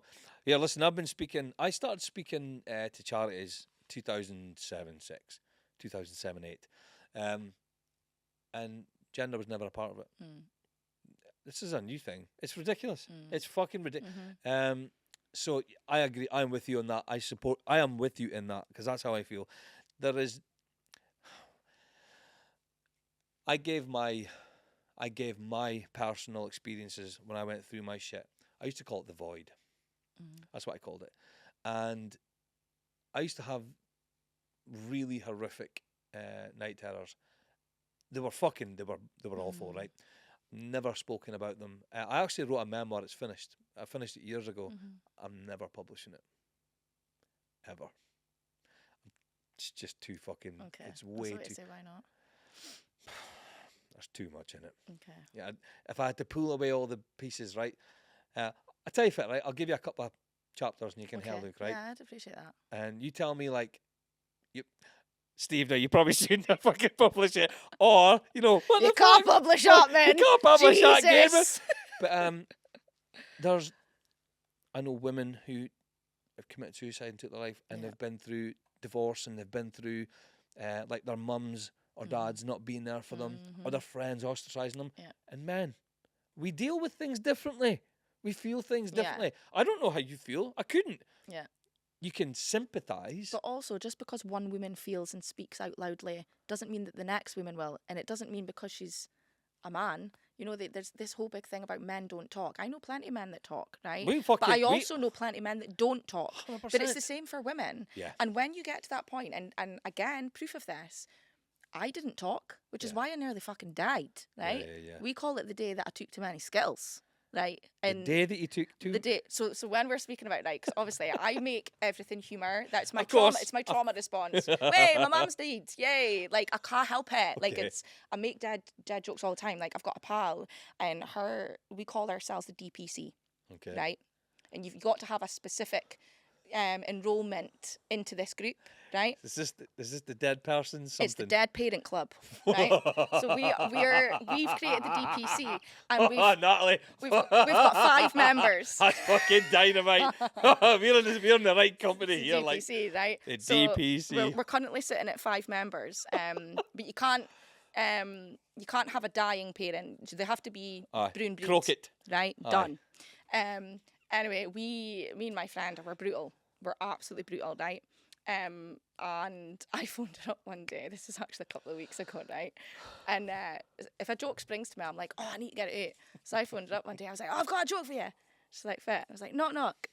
And she goes, who's there? And I went, no, your dad. And that's how we deal with it. Like, that's how we deal with it, right? And I can't remember where I was going with that now. Fuck's sake. Whatever fucking like, man. It'll come back. It just swings back around, It'll come back. But, no, that's what I was meaning. About not talking about things, right? Aye, that's right. I didn't talk. And that's why I nearly died, right? So, and I'm not a man, and I didn't talk. Anybody who is planning on taking their life by suicide will not tell you. You're not going to have somebody come down and sit, right, I'm just wanting to sit down and speak to you about how I'm going to stick a noose around my neck. That's right. And that's how I'm planning to die. I'm going to do it tomorrow at 2:00 in my garage. They're not going to do that, right? No. And every suicide is preventable. Every suicide is preventable, right? Because you just need to talk more, right? And you need to be more vigilant. And this is where I talked about educating from a very young age. Okay. And I believe as well, I'm off on a fucking rampage now. I have Ranting Mars done. ranting. I have done my mental health first aid qualification. I was fortunate enough to be put through it through my work, and I think everyone should do that. I genuinely believe everyone should do that because everyone should be aware of how to support somebody who may be dealing with poor mental health. And it's just awareness. It's the awareness, and it's the silence kills. And a lot of people find it, this is what pisses me off, a lot of people find it really uncomfortable talking to someone. Like, I've been in this situation before with somebody very close to me, and I will outright sit in front of you and say, are you planning on killing yourself? Yep. And a lot of folk are like, oh, you can't ask that. Why? Of course you can. Why? Because that's got to save their life. No, I'm with you. I've asked a few people that. But coming from my background, I've lost friends. I've lost 9 mates in total, right? I think after the 4th one, I actually started to, like, what was the words I used to say? Are you planning on Indian? I think you're planning on Indian. Yeah. Because still you even saying that, you still couldn't get those words out your mouth. Yeah. Because it's scary. It is fucking terrifying. Yeah. I've had those conversations with my son, you know, because Jack, he went through, he was just coming through COVID when his kind of last few years in high school were happening. And he lost years education, or like just a joke it was, right? So he struggled, and there was like tussles between, you know, because he was a child of a breakup. And, you know, and it's normal, that happens, right? But it's his experience, right? And I would sit him down, I'm like, are you even contemplating anything like that, you know, because it's that age, you're not quite sure what they're doing online, you can't really ask to look through their phone. It's like, I fucking do. It's weird to, I just stand in front of her and go, and she's like, oh, Mum, that or it gets taken away. Aye, this is hard. I had these conversations, and, you know, and he would look at me and go, no, Dad. And I'm like, I believe him. You know, he's got that. I think you can tell as well. I think you can tell. With anyone. I think you can tell. Like, you can tell if somebody's going to try and brush it off, or maybe you can't, but I feel like I can. Like, if I was sitting with somebody and I asked them and they sort of try to brush it off, I wouldn't let that go, and I wouldn't leave that person. But then maybe that's because, and I feel like you'd be the same, and maybe that's because we have been people who have been left behind by it, and who maybe have that more in tune energy to it. You definitely come, you switch into the frequency. Yeah. It's empathy at a heightened scale.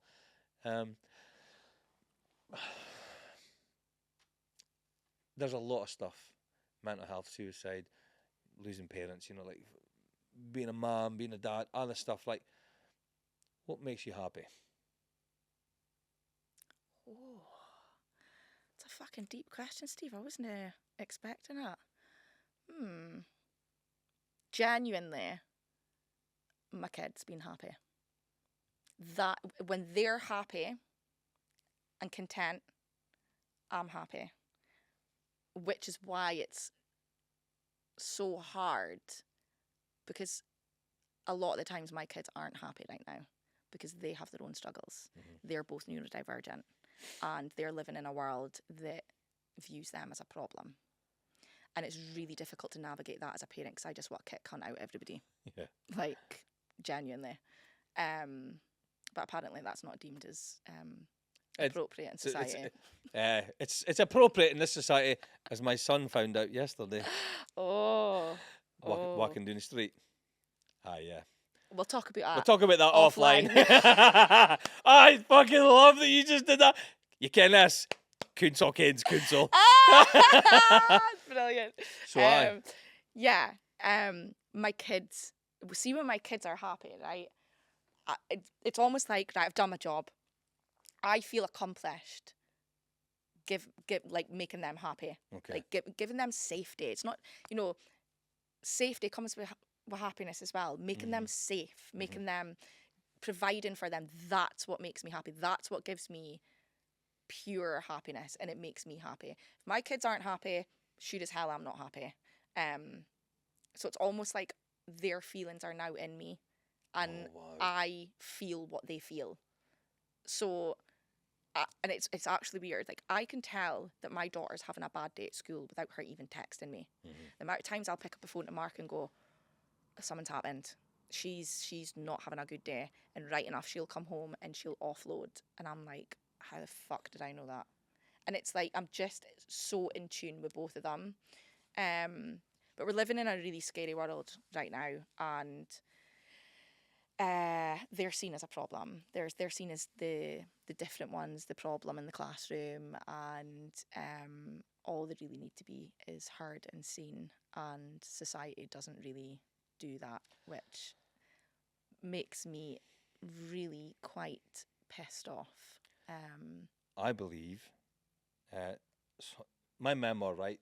There's, I'm going to share this with you, a lot of the stuff offline as well, because there's a lot of my personal things. I've earned the right to not share every single piece of my life online. Yes. Because I was doing that, and then I was like, am I losing myself here a little bit? Am I being... You're giving too much of yourself to others. Yeah, and then I kind of felt like when I wanted to be just me, because there is a bit of a show on social media. Of course it is a bit of a the Rant and Matt's not a real person. right? Do you know what I mean? And Stevie Beatty, there's like, I built this Aye. motherfucker. You know, I Yeah. built this person online. Because there's Steve that likes to, Ken, eat spaghetti bolognese, and they're like, I'm not getting a fuck if it's on my t-shirt, Ken. Aye. Right? But I would go for a pint with my pals and stuff, and like, oh, it's such a... I'm like, aye. And I'm like, I just want to be me in a pub. However, it's like... Totally feel you with that, by Right? the way. Totally feel you. But it's not like we're fucking famous, because we're not even a fucking... No. Not even Well, on a- speak for your fucking self, Steve. I'm like a C-list superstar. celeb in Inverurie now. Come out doing the street without shouting at Rant and Matt. Oh, that's it. That's our change name, man. Here she goes. But I've got a video to show you actually of my pal Billy. And we were walking up, we were going up, who were we going to see? We were going up to see, was it Paul Smith, comedian? Aye. So we went in the 4 Mile for a couple of drinks, and then we were walking up to Tekka. Is it Tekka? Aye, Yeah, aye. up to Tekka. And there was a couple of cars driving past with their windows down, and they were shouting, "That's a Rant and Matt!" Right? No way. So Billy's this big. It's my pal's partner, and he's huge. Like, Aye. he's massive. And there's a video, and it's really funny. His girlfriend took it, and he's like, "Aye, security," like walking up the road with Rant and Matt. Brilliant. Fucking brilliant. That's Yeah. it, man. But yeah, anyway, sorry, carry on. No, fuck's sake, it says. I the neurodivergent, like our kids and stuff like that. So I'd finished my memoir and I gave it to my agent doing like a publicity person down in she lives in Leicester. Okay. But she's worked for Simon Schuster, Random, Penguin, all the big major publishers. And she said it was one of the nicest things anyone said to me with my creative side. She's like, Steve, you can write. But she said, this memoir will do pretty well in Scotland. It'll kind of touch around in England, and it'll never land in America. And I was really angry, but she was right. Yeah. She was... Why was that? Is it the Because, like... use of words and, or... Yeah, like Yeah. the culture of Yeah, yeah. certain things. You know, just like some things land, some things winna. But we all have this part in ourselves where we're like, no, but I've got something to say, and it's coming from something real, not pish that's just kind of, like, it sounds good. And I poured my heart into it. And I didn't look at it for 6 And months. then she just pissed out at it. But she didn't. I thought she did. Give it what I mean? I really You were thought she like, did. "Ugh." Oh, I was like, oh my, how dare you? Like, I'm this person. However, you know, I couldn't take criticism very well. Yeah. I thought- Also, same. Oh, right. I've got a couple of stories about self-criticism. The TED experience, ironed all of that out. Okay. 3 months of nothing but criticism. Oh, you've no idea. I'd been in jail. Oh, I nearly quit. Oh, I nearly quit. that sounds like hell. Actually, my cohort's in it. I fucking hate that word, by the way. I'm just going to put this out there. I fucking hate the word cohort. Cohort. Cohort. What does that mean? It's when you've got a group of folk and you're in the cohort together, you know. Why don't you just fucking say it's a group? Group. A group. Oh, this fucking Fuck off. cohort. I just couldn't. I didn't. I couldn't. I couldn't tell a It's statement. really hard to say that as well. It's a Cohort. Cohort. Cohort. Now Aye. it doesn't even sound like a word. Cohort. Fucking weird, man. Why? So all this stuff, right? I wasn't even good at taking criticism back then, but I let it go and then I revisited it, and I was like, and then she messaged and she said, it won't do too well as a memoir. She's like, but don't worry about it. But if you turn this into a novel, then we're maybe looking at something Like fictional. like or, fictional. Yeah. Okay. And I was like, well, I've kind of actually been wanting to write a novel. I've had a few ideas, and she's like, go spend a year, fuck around. She's like, fuck around and find out. So I've been writing novellas, short stories. I've got a movie script I'm writing, and I'm like, holy fuck, I've got a 6-book children's book saga that I'm one book in, Nice. but it's all based on neurodivergent, mental Amazing. health, Yeah. without saying the words, Mm-hmm. you know. And I've been learning storytelling structures, and I'm like, there's a part in one of my books where it's the goodies in the book are the unhinged, the ones that were neurodivergent, Mm-hmm. and the real sort of like the real serious heroes are the autistic kids, Mm-hmm. and they're the ones that come to save the world. Yeah. So this is this book and story that I'm developing Amazing. because it's often the ones that weren't heard, Mm-hmm. that didn't get to speak up, Yeah. that have the loudest voices. Yeah. And when we get a chance to turn the volume up on their frequency, Yep. when we can learn to shut ourselves up Mhm. and listen to what they're saying, Mm-hmm. it's amazing. Yeah. Totally agree. That's ace. And there's kind of stories out there like that. Like one of my favourite films is The Accountant. Mm-hmm. I don't know if you've ever seen it. No. It's a proper bloke film, right? Okay. That's probably why I've not seen it. Well, it's Ben Affleck, and he is like super high up in the spectrum on it. Okay. Oh, okay. It's I'm gonna have to watch so this. good. But even the fact that he's had to learn how to act that way, mask, you know. Mm. All right, masking. Let's get into that. Oh. See, just you saying that there, I was like, whoa, fuck the amount of I think I've had to act my whole fucking life, I mask all the fucking time. all the time. Still, All the fucking time. what's it like for you? Fucking hell. Like, I hate it. But then when I'm actually myself, I feel like, oh my God, everybody thinks I'm an absolute fucking freak. Right? When you're the you. Yeah. Like, I am, the only time I am ever properly masked completely off is at home. And my husband will say to me, you're an absolute fucking freak. Like, but it's because I'm like jumping about the sofas and I'm like being an idiot and singing songs and like yesterday I got up to go and get a can of juice and we were watching a programme and I got up and started shuffling really slowly into the kitchen. I went, can you imagine if I walked like this? And he's like, and that is me, like that, it comes in my head and I just do it. But masking's horrendous. And I don't know how this has ever derived. Like, I don't know where it's derived from. Like, who was the first person ever to mask? And then it made us feel like we had to do the same because both my children, heavy maskers. Really? And it makes me so sad, especially my son. He's 7 years old and I started seeing him masking last year and I went, he's 6 and he's learned that he feels like he has to act like his peers. I think Jack does this. I know he does because, you know, so he's got this kind of stoic front, you know, he's like stern, you know, no, and he's got calm. And I'm like, dude, lighten the fuck up, man. Yeah. And he's like, there's nothing wrong with me. I'm like, tell your fucking face.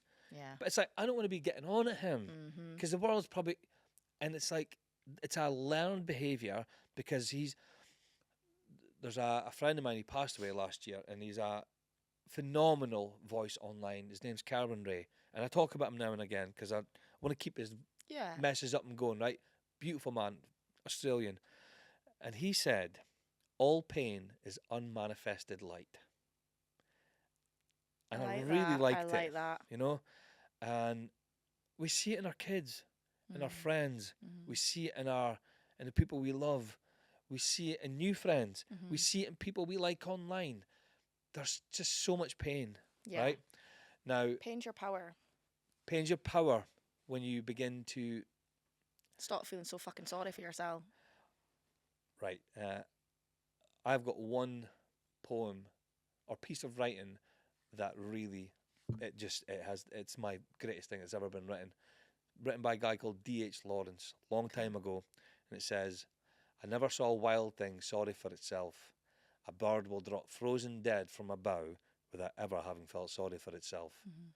It's about self-pity. You have been through shit, right? Like, how much shit? A lot. A lot, right? Of fucking shit. And you can't fake that.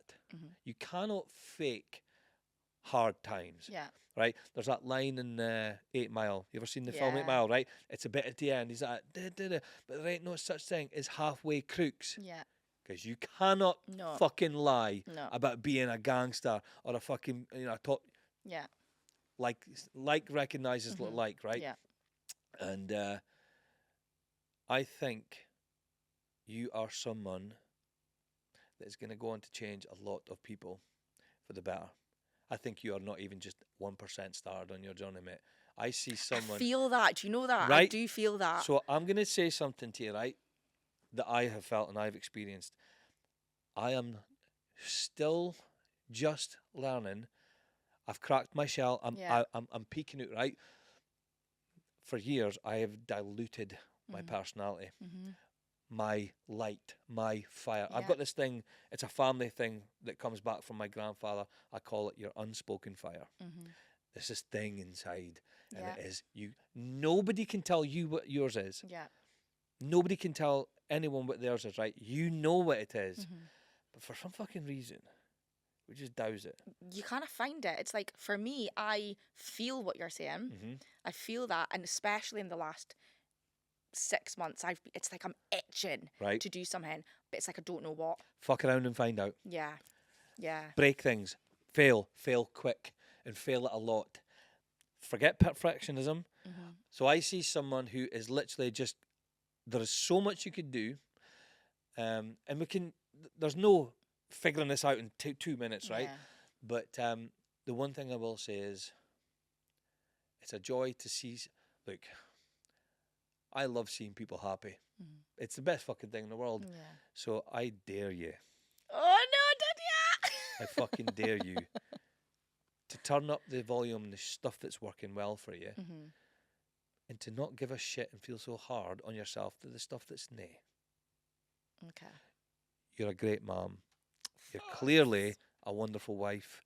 You're clearly a loyal friend. Even though he's my caterer. Somebody shout out, Mark, sure he's okay. Blink twice. Blink twice. Phone Angela. Angela. We joke about that all the time. Do you want Angela's number, Do you want babe? Angela's number, mate? Fuck's sake, man. So I recognise you've got 1111. Yes. So, which is a spiritual number. So I'm Gypsy. I kind of know a little bit about this stuff, right? And each to their own. I take comfort in a lot of that stuff. There's a guy called Rumi. He was a poet a long time ago, and he said, "Look at the sun, right? The sun in the sky. Look at the sun, and all it's ever done for the earth, and all the warmth, and all the beauty, and all the life, and not fucking once has it ever turned around to the earth and said, 'You owe me.'" I love that. I think you're one of them.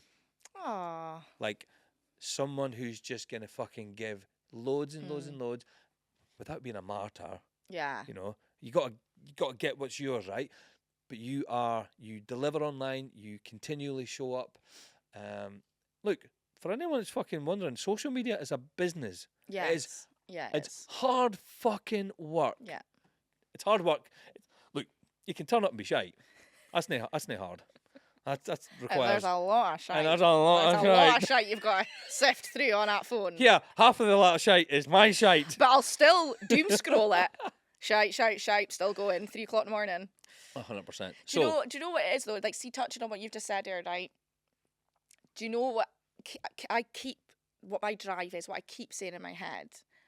I cannot have gone through all of that pain for nothing.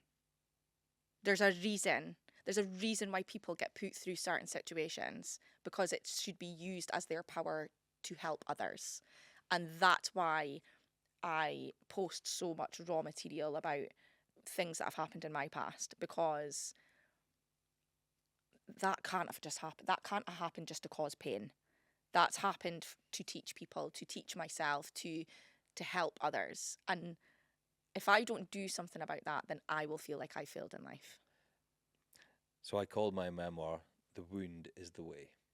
Okay. Because that's for me, right? Because I discovered that inside my wounds is where all my wisdom was. Yes. That's my thing, Yeah. right? It's my unspoken thing. Yeah. You're right. Totally agree with you.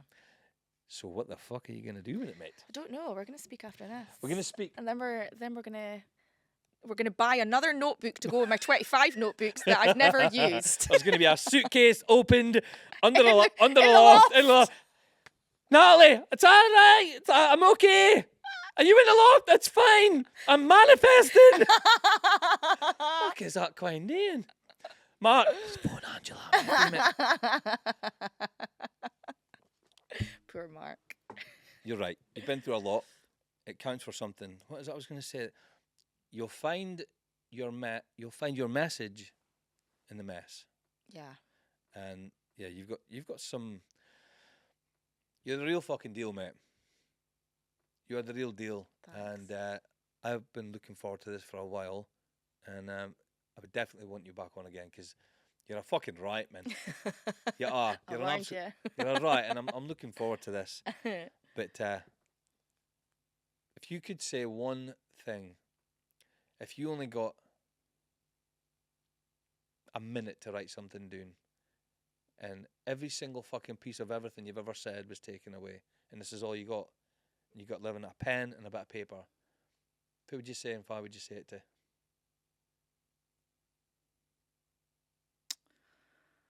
Anything. Tell all the people that have been cunts to me in life to fuck you. No, I'm only joking. I'm actually in it. Kate, you was going to do that. I'm actually in it. No, right. I'll be serious. I like that. Serious. It would be to people who are struggling, to people who are, like I talked earlier about being in the absolute pits, the depths of hell, where you cannot see the light, you cannot see the way out. And I think that I would say to them, nobody's coming to save you. Oh, that's true. Nobody's coming to save you. Self-pity. I get asked a lot, and it's sort of like that, not backhanded, but it's sort of that thing that is said all the time, you know, oh my God, how have you managed to get through all that? I've had family members openly say to me, we expected you to be a junkie on the street. Yeah. Because of the stuff I went through. And I just got on with it. I didn't pity myself. Yeah. Didn't sit and greet about it. Obviously, I've had my moments. You're allowed those moments, but there's just always been a voice in me saying, nothing's got to change if you don't change it. Nobody's coming to save you, and that's what I've lived by. And I genuinely, with those words and what I believe and the things I've gone through, and this might come across as arrogant, but I genuinely don't fear anything anymore. And I don't believe that there is anything that anyone could ever do to break me. I tell you something, right? I'm not a religious person. I've each to their own, right? But you cannot hide wisdom when it's the truth. Do you know in the Bible that the phrase "fear nothing" is written 365 times? Wow. Isn't that a coincidence? One for each day of the year. Yeah. People forget. Old wisdom matters, right? You're right. Fear is a real thing. We feel it.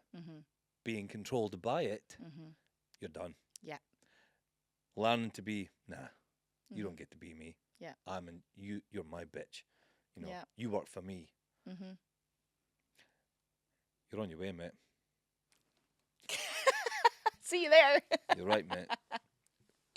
It's, mate, this has been an absolute jam. It's been ace, isn't it? This has been ace, honestly. Cool. Thank you so much. No, thank you for having me.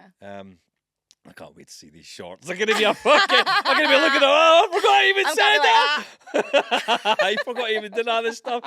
You'll be driving here and you're like, the fuck was I just speaking about? What did I say? Oh, no. Mark, we're moving. Right, first one out in Matt. Driving to Manchester. Emigrating. No, it's been ace. Thank you. Thank you so much, mate, honestly. Cheers.